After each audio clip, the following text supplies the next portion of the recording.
We're leading this morning with the special stresses of inflation and rising interest rates in the poorest parts of the world. Marketplace Morning Report is supported by Progressive Insurance with Snapshot. Learn more about Snapshot at progressive.com or 1-800-PROGRESSIVE. Snapshot not available in California, North Carolina, or from all agents. I'm David Brancaccio in New York. When interest rates go up, debt gets more expensive to pay back, and that's money many low-income countries don't have the leeway to pay. Plus, higher interest rates push up the U.S. dollar, devaluing foreign currencies. Now, these are key topics with the spring meetings of the World Bank and International Monetary Fund kicking off today. David Malpass is the outgoing president of the World Bank. Thank you for joining us. Thank you, David. Hi.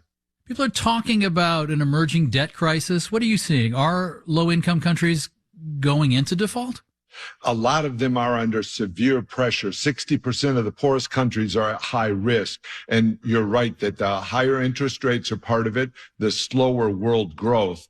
The rates were so low for so long in the advanced economies that it's going to take some years to straighten that out.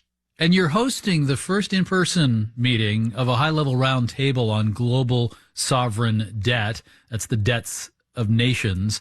Do you think the lenders bear some responsibility here for pushing too much of this debt on those countries? Yes, the lenders bear responsibility as well as the borrowers. It's a two-way street. All of the creditors, the lenders, have done very well in this environment. I've really wanted to get a more inclusive group of people, participants, talking about this problem. So we have the debtor country finally able to come and sit at the table and say, here's our problem. The debts are too much and the contracts are not disclosable. And then have the lenders actually respond to that. The private sector, the various parts of China that have lent into these countries are at the table, and I hope going to find a way to break through the stalemate. We're talking about sovereign debt, the debt of nations. We're talking about big international lenders. But, we're really talking about struggling actual people who feel the brunt of this if a country were to go into default. This is about individuals, and it's about poverty. That's exactly right. And the poverty numbers have gone up over the last 4 years. That's worrisome. And it's connected to what's gone on in the advanced economies. You went through a period of 10 years of near zero rates, but that really has come to an end. And we're now in an environment where we have a whole new economic landscape in the advanced economies, post-monetarism, and there's no easy way out of that. And some of the countries are caught in this same mix. Mr. Malpass, you're leaving your job before the end of your 5-year term. You were criticized for not fully getting the need to deal aggressively with climate change. What can you say about that controversy now? Well, there are big problems in the world, and one of the tendencies of the world is to point fingers elsewhere. The key thing is I've been super busy. 4 years, it's a very challenging job here at the World Bank, and that comes on top of a super challenging job within the U.S. government. So I've put in 6 years of public service. We accomplished a lot at the World Bank, including on climate. In my tenure, we doubled our spending on climate. But whatever you do, the world is going to look at it and say, well, we want to go to conferences and we aren't really going to put new money in, but it should be solved by the World Bank. The World Bank is doing a huge, immense effort in this area. I hope it can have impact on the world. David Malpass, president of the World Bank, thank you very much for your time. Thanks, David. We'll talk more about that subject and the gathering debt crisis for less developed economies in the extended version of that interview, streamable from the Marketplace page. Financial markets are closed in Europe for Easter Monday. Here, it's a regular workday for the Wall Street crowd. S&P futures up slightly, 2 points. Dow futures are up about 30 points, 0.1%.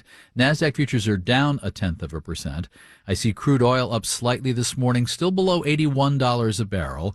And now that March Madness is over, the corporate quarterly profit season begins. Not that I'm implying a correlation with the timing there. The big banks reveal how they did starting late this week.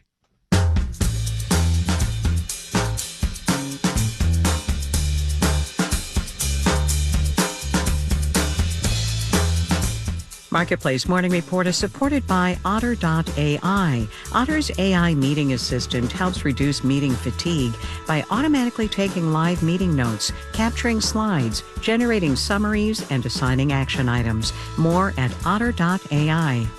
And by VantageScore. VantageScore's credit scoring models help expand financial inclusion by leveraging predictive analytics at VantageScore.com. We're not getting the raises we were last year. The Labor Department reported on Friday that average hourly pay went up 4.2% year over year compared to nearly 6% 1 year ago. And while some retail inflation is coming down, the pay is not keeping pace, something people drawing paychecks know all too well. Marketplace's Mitchell Hartman reports. In a recent survey, Bankrate.com found that in spite of rising layoffs, slower hiring, and fewer job openings, the majority of Americans in the workforce tell us they plan to look for a job over the next year.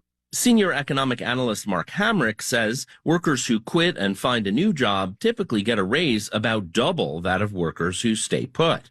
Meanwhile, according to a new report from the Pew Research Center, when people do get a new job, only about 3 in 10 actually ask for a higher salary than the employer initially offers.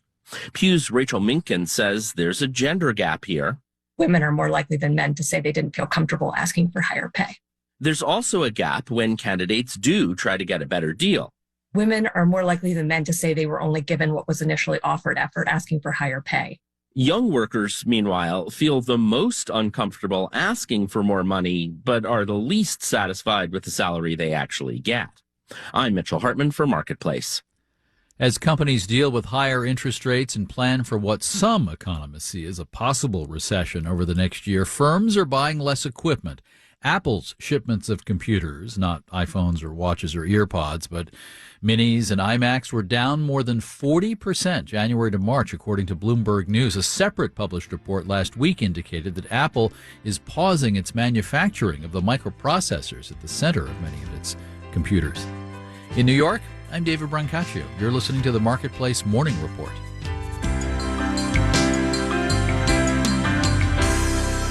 From APM, American Public Media.